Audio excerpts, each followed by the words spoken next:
सद्गुरु श्री सद्गुरु महाराज की जय। ध्येयं सदा परिभवगणमभीष्टदोहम् तीर्थास्पदं शिवविरञ्चनुतं शरण्यं भृत्यार्तिहं प्रणतपाल भवाब्धिपोतं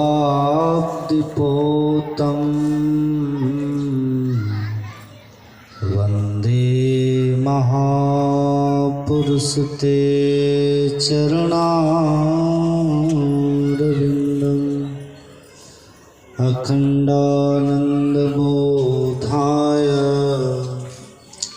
शिष्यसन्तापहारिणे सच्चिदानन्दरूपाय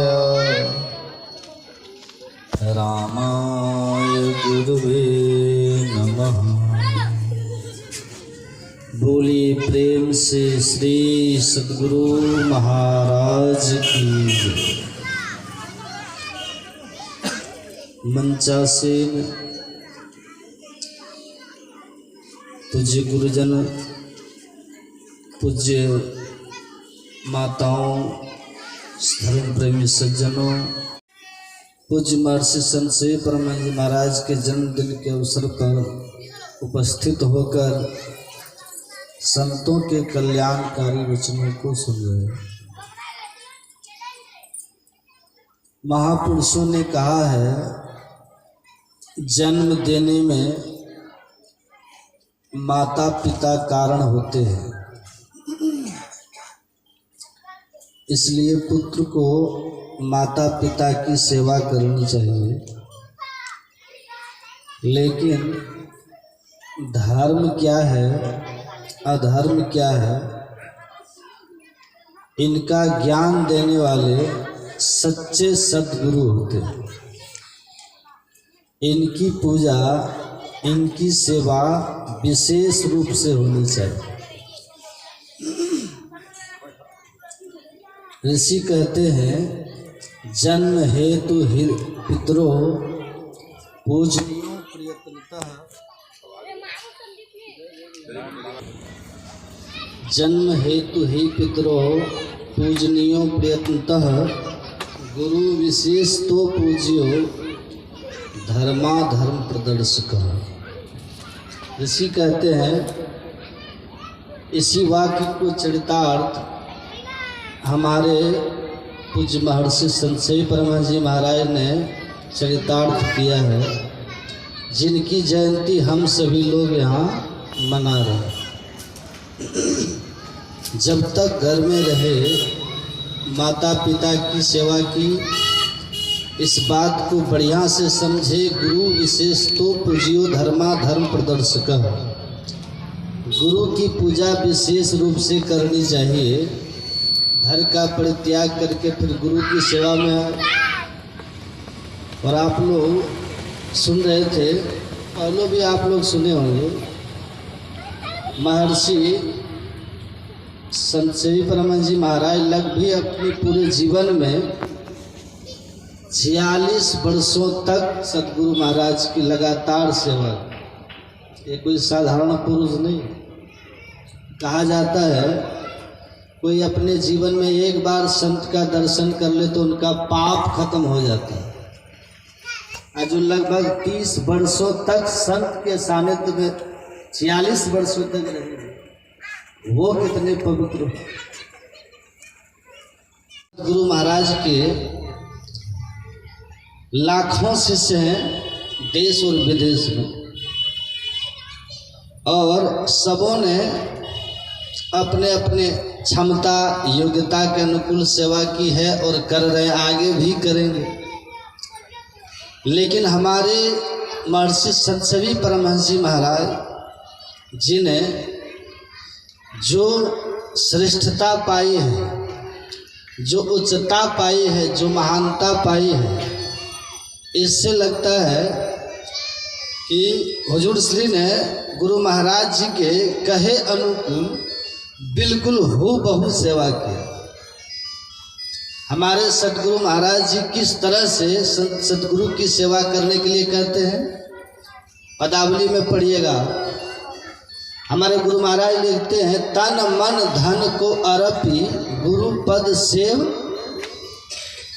करे, मैं ही आज्ञा पाली दुस्तर भव सुख से तरे।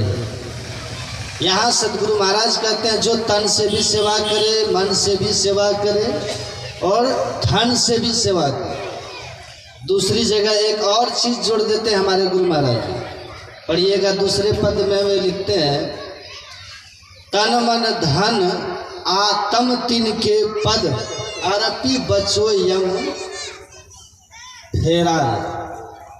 तन को भी अर्पित करके सेवा करनी चाहिए, धन को भी अर्पित करके सेवा करनी चाहिए और मन को भी अर्पित करके सेवा करनी चाहिए।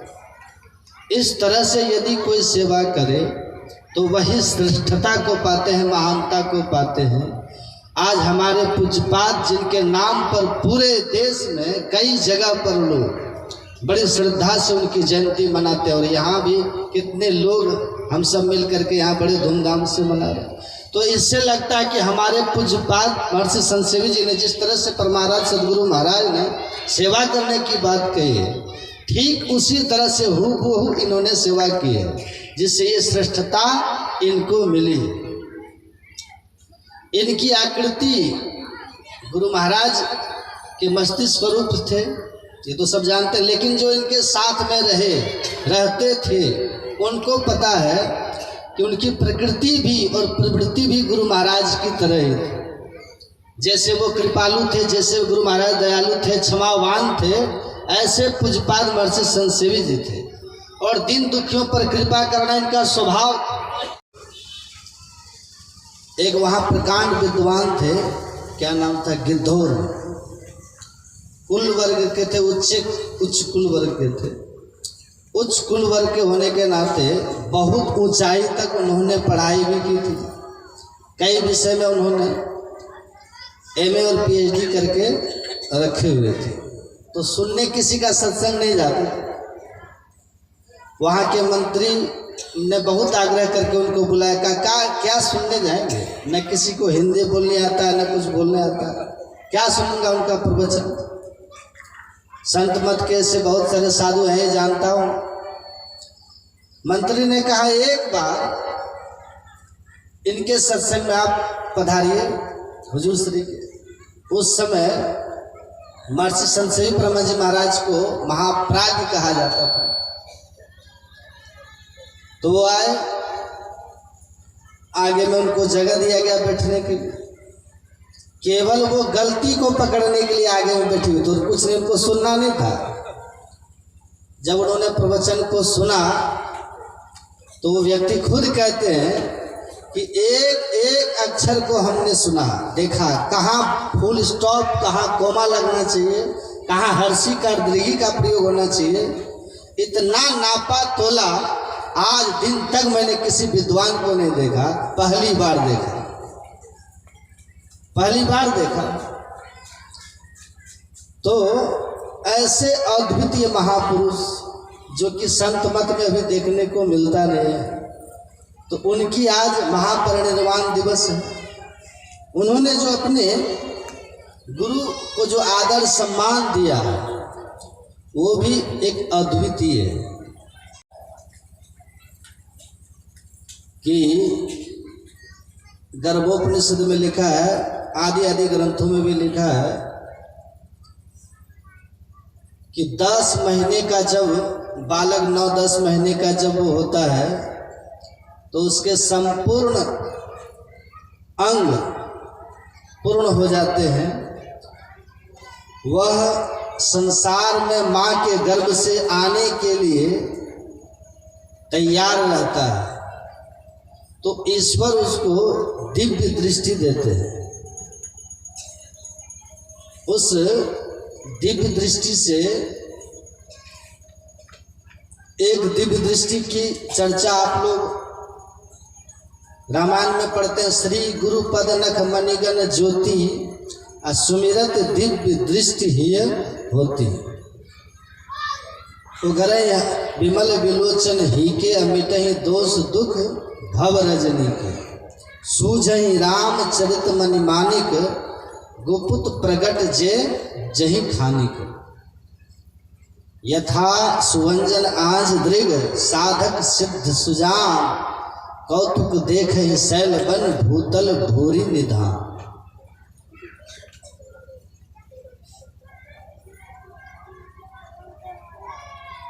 बिंदु मनोलयम कृत्वा दूरदर्शन मां पुण्या। दूरदर्शन आप लोग देखे हैं, महाभारत में देखते होंगे। संजय कहाँ था? हस्तिनापुर में। वेदव्यास जी की कृपा से उसको दिव्य दृष्टि मिल गई थी, जिससे वो हस्तिनापुर मेरठ के पास है, वहाँ से बैठकर और कुरुक्षेत्र कहाँ है? हरियाणा में युद्ध हो रहा था, तो देख करके सब कुछ कहता था। जैसे वो कहते हैं लाइव कमेंट्री आ रहा है, आंखों देखा हाल। रेडियो में कोई खेल का सुनाते हैं, तो जो आप आंखों देखा हाल सुनिए, तो वो आंखों देखा हाल सुना रहा था संजय। और धृतराष्ट्र अंधे थे, वे सुन रहे थे कि क्या क्या हो रहा है।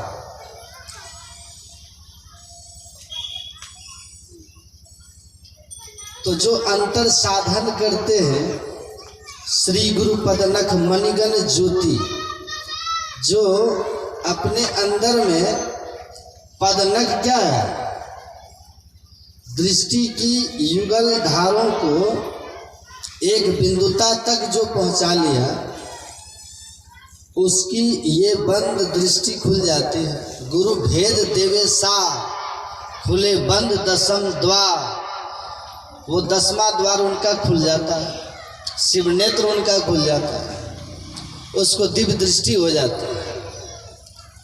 तो दिव्य दृष्टि से दूर दर्शन मापुण्य कौतुक देखें शैल बन भूतल घोड़े निधान।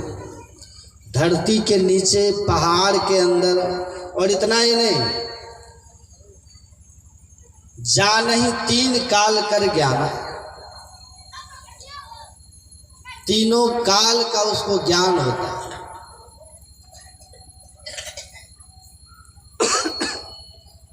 पीछे के समस्त घटनाएं, पूर्व जन्म की बातें, अपना और दूसरों का, हमारे और आपके मन की बात, और हमारे भविष्य में होने वाले सब बातें उनके सामने प्रत्यक्ष रहती है।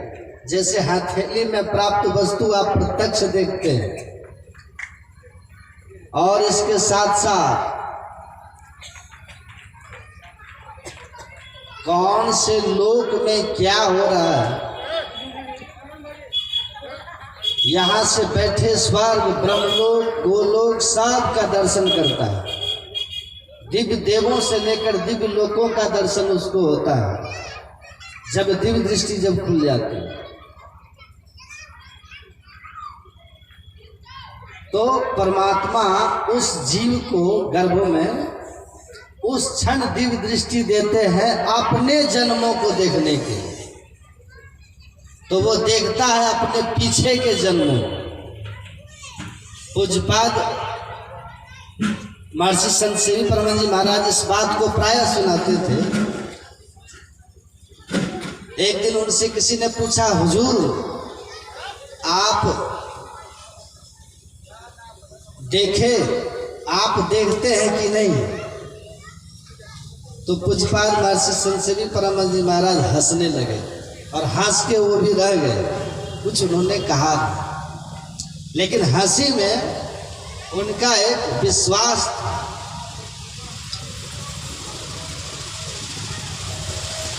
तो जब दिव्य दृष्टि हो जाती है तो दूर दूर देखते हैं। आज जिनका पावन जयंती है, पूज्यपाद महर्षि संत श्री परमहंस जी महाराज, देखिए एक कुब्बा घाट में पूर्व व्यवस्थापक थे,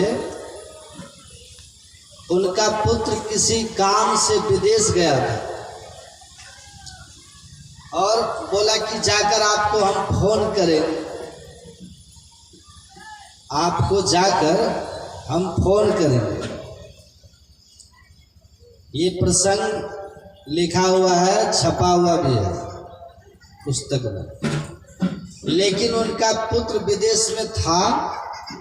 आज काम हो जाएगा तो करेंगे, कल करेंगे, काम हो जाएगा तो फोन कर देंगे पिताजी को। लोग रोज लगे आज हो जाएगा नहीं हो, आज हो जाएगा नहीं हो, काम होता ही नहीं तो फोन नहीं करता था। अब विदेश से ट्रंक कॉल करना था, जाते जाकर फोन करना कहा पिता ने, तो ये लड़का फोन किया ही नहीं। तो बहुत पिताजी उनके चिंतित हो गए, बहुत चिंतित हो गए। दुखी मन से कुप्पा घाट आश्रम आए हुए उनके पिताजी पूज्यपाद महर्षि संत सेवी परमहंस जी महाराज के चरणों में प्रणाम निवेदित करके, और उन्होंने कहा हुजूर श्री से कि हुजूर मेरा छोटा पुत्र विदेश गया है, मलेशिया गया है और अभी तक वो फोन नहीं किया हुजूर। हमने कहा था जाके फोन करना, तो हुजूर बहुत चिंता हो रही है पुत्र के लिए।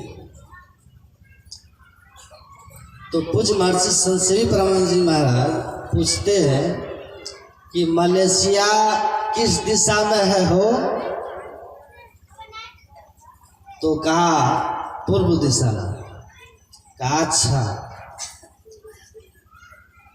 2 मिनट हुजूर श्री मौन रहे। थोड़ी देर के बाद कुछ हुजूर श्री ने कहा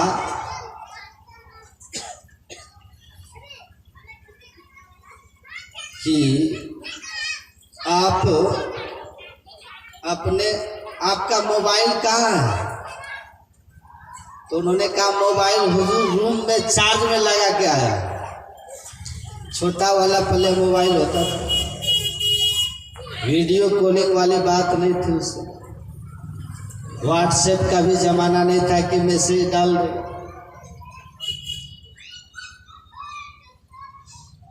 तो लोग विदेश जाते हैं तो ट्रंक कॉल ही करते थे किसी IST बूथ में जाकर, इसलिए सोचता था काम हो जाए तो करेंगे, लड़का सोचता था। तो कहा कि कहाँ है मोबाइल? का चार्ज में रखा हुआ हुजूर। कहा जल्दी जाइए रूम। ये वहां से उठ करके रूम में गए और रूम का ताला खोल ही रहे थे कि मोबाइल की घंटी बजनी शुरू हो गई और अंदर गए तो देखते हैं कि पुत्र का फोन आया है। उठा करके बोले अरे फोन नहीं कर रहा था जी। कहा पापा रोज लगता था आज काम हो जाएगा, आज काम हो जाएगा तो करेंगे। तो बोले करूँगा करूँगा, और थोड़ा थोड़ा के लिए काम फंस जाता था। तो पूछे आज काम हो गया? कहा कि पापा आज तो काम, आज भी काम नहीं हुआ है, लेकिन हम सोचे कि धो आज भी होगा कि नहीं होगा। अचानक मेरे मन में अभी ये हुआ, 5 मिनट पहले अचानक ये मेरे मन में हुआ कि पापा से पहले बात कर लेते हैं, वहाँ परेशान हो रहे, और इसलिए मैं आपको फोन इसीलिए कर दिया, काम अभी तक हुआ नहीं। आप लोग समझ गए होंगे कि बिहार के कुप्पा घाट भागलपुर में वहाँ बैठकर और दूसरे देश में बैठे हुए व्यक्ति के मन को नियंत्रित कर लेना, मन को प्रेरित कर देना कि आप इनसे बात करो। तो ये जो क्षमता है साधना में, चित्त वृत्ति की पूर्ण एकाग्रता से अंतर में जिसकी दिव्य दृष्टि खुल जाती है, वह अपना तो सब जानते ही हैं, दूसरे का भी जानते हैं, दूसरे के मन की बात को भी जानते हैं और दूसरे के मन को नियंत्रित भी करते हैं। इतनी क्षमता हो जाती है। इसलिए कहते हैं कि यह मन जालिम जोर रे बरजे नहीं माने, जाया मन को पकड़ा चाहे भागत साकल तोड़ रे, सुर नर मुनि सब पची पची हारे, हाथ न आवे चोर रे, जो हंसा सतगुरु के होई राखत ममता छोर। ये मन बहुत भागता है, अपने से बस में नहीं होता, लेकिन जो हंसा सतगुरु के होए, जो जीव संत सतगुरु के शरण में रहते हैं, उनके चरण शरण में रहते हैं, तो गुरु की कृपा से वह सहज ही अपने मन को जीतने में सफल हो जाते हैं। अपने से नहीं होता,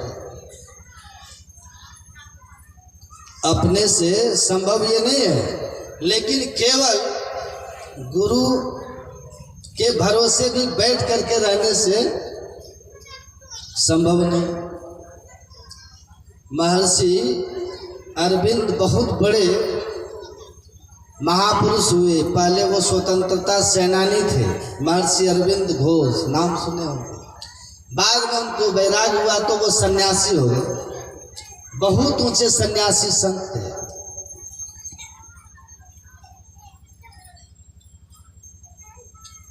वो कहीं गए नहीं थे, एक ही जगह रह करके उन्होंने साधना किया, लेकिन दुनिया उनके पास जाती थी।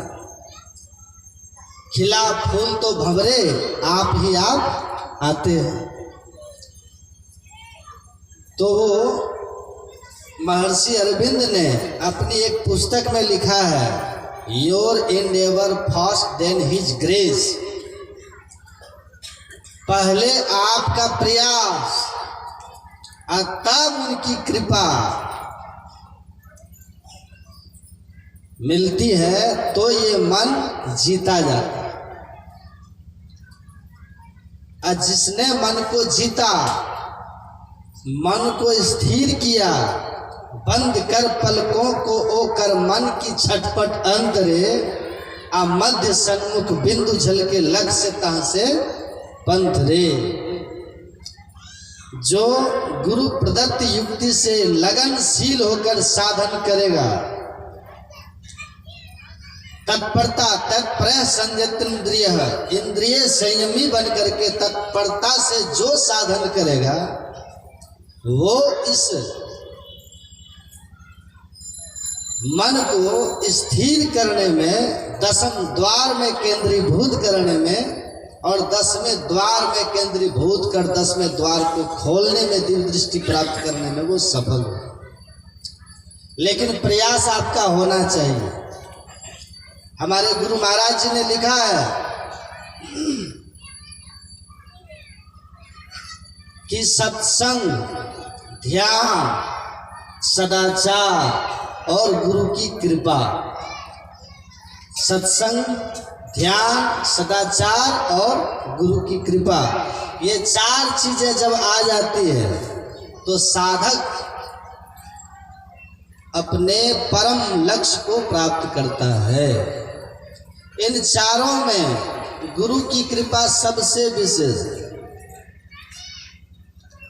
गुरु सेवा सबसे विशेष है। गुरु सेवा, वो लिखते हैं, गुरु सेवा सबसे विशेष है, क्योंकि गुरु सेवा से गुरु की कृपा प्राप्त हो जाती है, और गुरु की कृपा प्राप्त होते ही साधक साधना में सफल हो जाता है।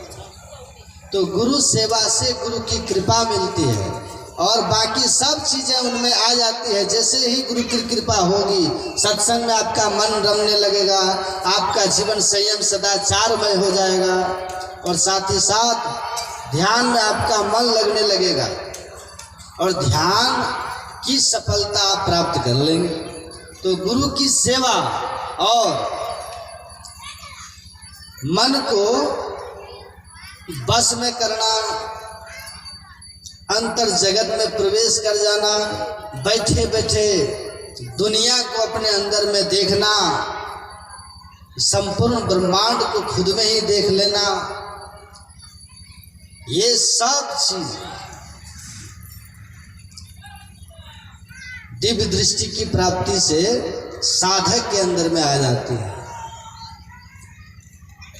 तो पूज्यपाद महर्षि संत सेवी परमहंसी महाराज की गुरु सेवा भी अद्वितीय थी। 1948 में अस्थायी रूप से गुरु महाराज जी की सेवा में आए, उसके पहले आते जाते रहते। 1948 में जब अस्थायी सेवा में आए, तब से लेकर 8 जून 1986 तक त्रुटि विहीन सेवा इन्होंने किया गुरु महाराज का।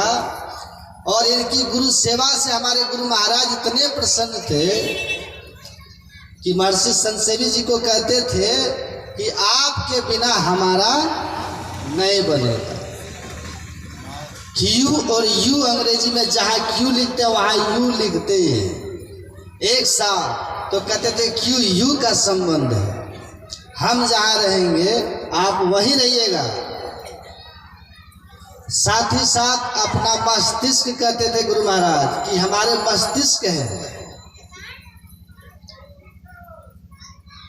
और वास्तव में हम लोग तो खुद अनुभव भी किए हैं, हम लोग खुद अनुभव भी किए, देखते थे। तो निसंदेह गुरु की जिनको कृपा प्राप्त होती है, गुरु सेवा हुजूर श्री ने त्रुटि रहित की है। बहुत आशीर्वाद मिला गुरु महाराज का, गुरु कृपा ही केवल। गुरु महाराज एक महात्मा जी लिखे हुए हैं पुस्तक में, गुरु महाराज की सेवा में रहने वाले एक दूसरे महात्मा थे। स्नान करके वो ध्यान पर बैठे हुए थे और गुरु महाराज जी को जरूरत पड़ गई किसी चीज की, आवाज लगाए तो लोगों ने कहा कि हुजूर वो वहाँ ध्यान कर रहे हैं दूर में। तो गुरु महाराज जी ने कहा था गुरु की सेवा छोड़ करके कुछ भी करोगे कुछ नहीं मिलेगा। जो मेरा आदेश जिसके लिए है उसका वही करना, कृपा प्राप्त करा। अगर गुरु महाराज का आदेश है कि आप, हम और आपके लिए क्या आदेश है कि सत्संग और ध्यान नित्य कीजिए, हम उनके निजी सेवा में तो आप तो नहीं है कि उनके कपड़े धोएंगे, उनको भोजन बना करके देंगे, उनके हाथ पैर की सेवा करेंगे।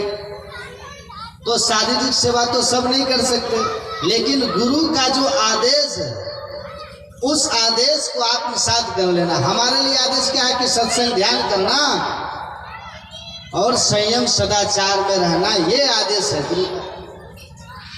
उनका हमारे लिए इनकी सेवा है, हम सब के लिए।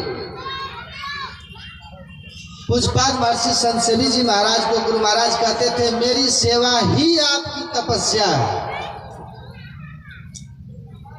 तो त्रुटि रहित सेवा करके गुरु की कृपा जो प्राप्त कर लेते हैं, तो गुरु महाराज ने कहा कि वर्षा का जल सब जगह एक समान होता है, लेकिन जहाँ गड्ढा होता है जल वही टिकता है। उसी तरह सब पर गुरु की कृपा एक समान होती है, लेकिन शिष्य योग्य बन करके उस कृपा को ग्रहण कर लेता है। योग्यता क्या है? जो अपने आप को गुरु के आदेश में रख लिया, या जो गुरु के बताए मार्ग पर चलने के लिए अपनी पूरी ताकत लगा दी, तो उनकी कृपा हो जाएगी। गुरु महाराज कहते हैं मुर्शिदे कामिल से मिल, सिदक और सबूरी से तकी, जो तुझे देगा फहम सहरक को पाने के लिए।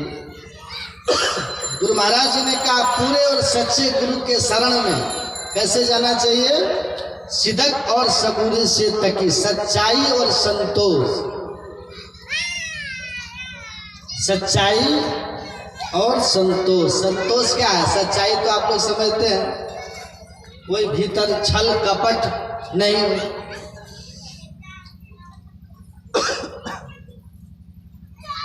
साथ ही साथ छल कपट लेकर क्या जाएंगे आप, जाने मन की सब गुरु कहाँ छिपावे अंदर। और गुरु तो मन की सब जानते हैं, कहते नहीं हैं, लेकिन गुरु महाराज कहते थे, सदगुरु महाराज कहते थे कि लोग ऐसे ऐसे मन में विचार और भाव लेकर आते हैं कि अगर उनके मन की बात मैं कहने लग जाऊं तो सब लोग हमारे पास आना छोड़ दें, लोग हमारे पास आना छोड़ दें।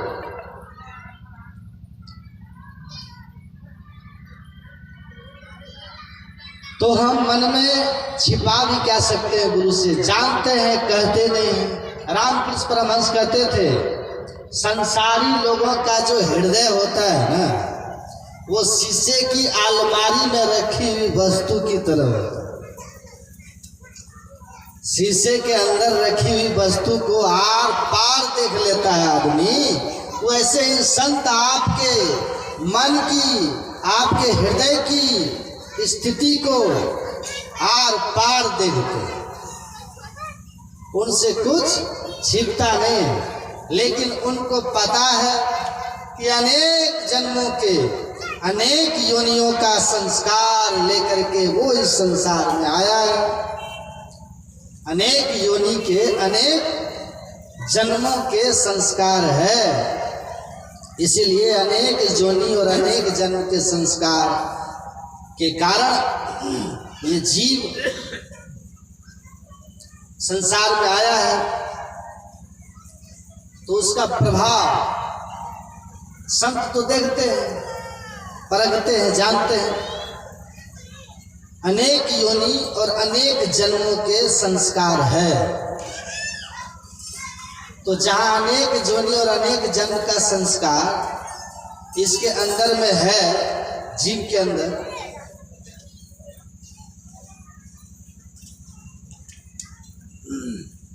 उसके लिए चित्त में कितने विकार होंगे, विचार कीजिए, क्या क्या वो भाव कर सकता है, करेगा। तो उन विकारों को दूर करने का उपाय बताना, और जो लगन से चाहते हैं चित्त शुद्धि, लगन से चाहते हैं मुक्ति, जिनके अंदर लगन है जन्म मरण से, चक्र से छूटने की, जिनके अंदर वैराग्य है। संतोष का अर्थ क्या होता है? वैराग। सीधा संतोष मतलब होता है सांसारिक भोगों की कामना आपके अंदर कितनी हो कि जितनी जरूरत हो। हमारे गुरु महाराज कहते हैं कि दवाई जो है ना, कोई पेट भरने के लिए नहीं खाता। कोई खाता है दवाई पेट भरने के लिए? कोई पेट भरने के लिए दवाई नहीं खाता। दवाई इसलिए खाते हैं कि स्वस्थ होने के लिए, स्वाद के लिए भी नहीं खाते हैं, ना पेट भरने के लिए खाते हैं। कोई खाते हैं कि दवाई खाएंगे बड़ा टेस्टी लगता है। उसी तरह जो संसार में संसारिक भोगों को शरीर को चलाने मात्र के लिए, शरीर को स्वस्थ रखने के लिए, जीवित रखने के लिए संसारिक भोगों को वो ग्रहण करते हैं, उनमें स्वाद भाव नहीं रखते हैं, भर पेट का भाव नहीं रखते हैं। ऐसे लोग ऐसे भाव में सच्चाई, संतोष, संसार की ओर बहुत जिनकी कामना होती है, उनका चित्त क्या होता है?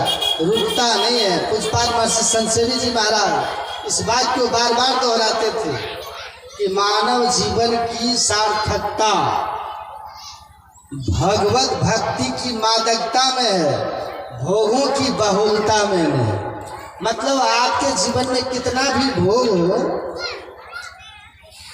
सुख के साधन हो, लेकिन भीतर आपकी शांति नहीं आ सकती है।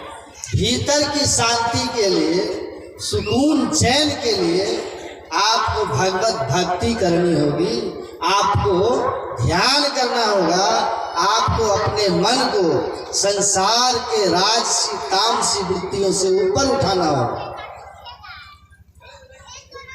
तभी अंतर में शांति आएगी। नहीं तो संसार की व्यवस्था करते जाइए करते जाइए करते जाइए।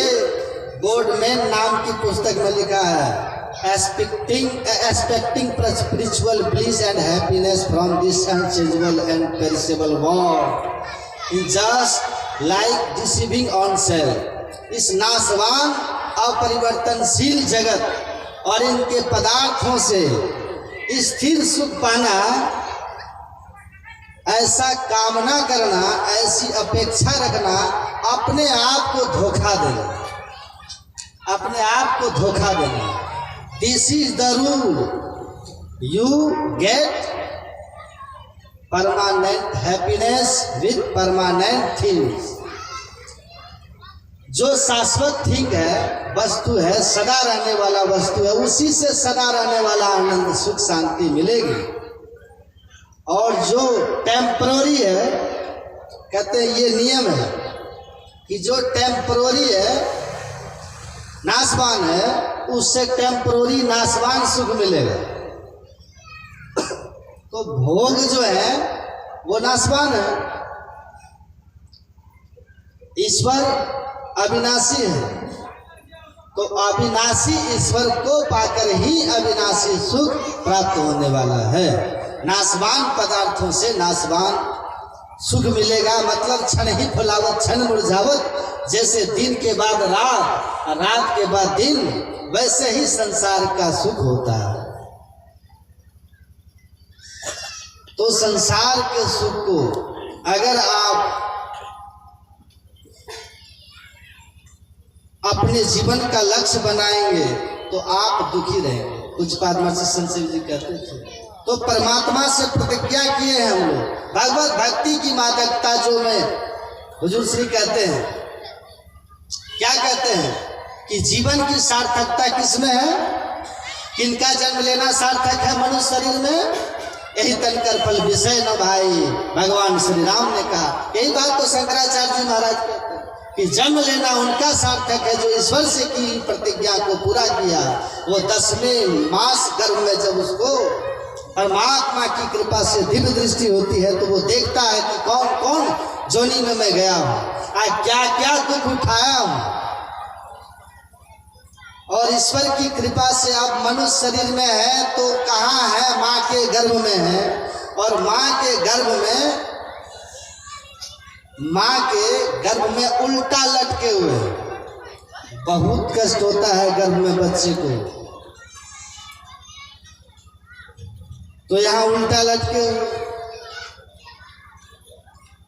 तब परमात्मा से ये प्रार्थना करता है, 10 मास रहो जब गर्भ में तुम, तब ही प्रभु से तुम कॉल किया, मैं बाहर हूँ हरि भक्ति करूँ, यही कारण मोहि निकाल दियो, इतिहास जगत में भूल गयो, यही कारण लोग भई दुखिया। तो प्रतिज्ञा था कि मुझे बाहर निकालिए, हम बाहर निकल करके आपकी भक्ति करें। लेकिन यहाँ आकर के माया के प्रभाव में सब भूल जाता, भूल गया। तो क्या करते हैं? भूल गया जीव तो भूला हुआ, उसको ये भी स्मरण नहीं रहता कि एक दिन हमको छोड़ के जाना। आश्चर्य है कि नहीं? कितने लोग युवा मरे देखते देखते इस महामारी की चपेट में। कितने युवा सब इस धरा का धरा पर धरा रह जाए, खाली हाथ आया था खाली चला जाए। लेकिन ये याद नहीं रहता, लोगों को भूले हुए रहते हैं। मन तू क्यों भुला रे भाई, तेरी सुध बुध कहाँ है भाई? जैसे पक्षी रैन बसेरा बसे वृक्ष पर आई, अभोर भय सब आपको जहां तहां उड़ जाए। आपके पास दुनिया की जितनी संपदाएं हैं उनसे शांति नहीं आती। लेकिन जो भारत का योग विद्या हमारे हुजूर श्री ने दिया, गुरु महाराज ने दिया, जो ज्ञान दिया, यही शांति सुख और मुक्ति का मार्ग है। जो ध्यान की विधि इन्होंने बताई है, जो ईश्वर भक्ति का पाठ इन्होंने हम लोगों को सिखाया है, इस परम शांति को प्राप्त कराने वाले उस दुर्लभ ज्ञान के बदले संपूर्ण भौतिक संपदा भी दे देंगे तो भी हम लोग पूरा नहीं कर पाएंगे।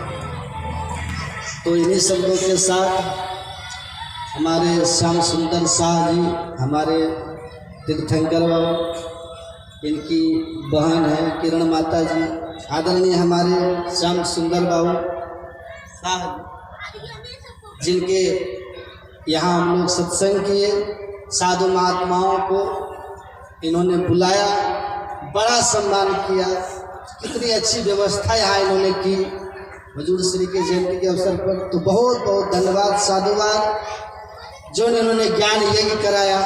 सब यज्ञ से बढ़कर ज्ञान यज्ञ होता है, ये ज्ञान दान है।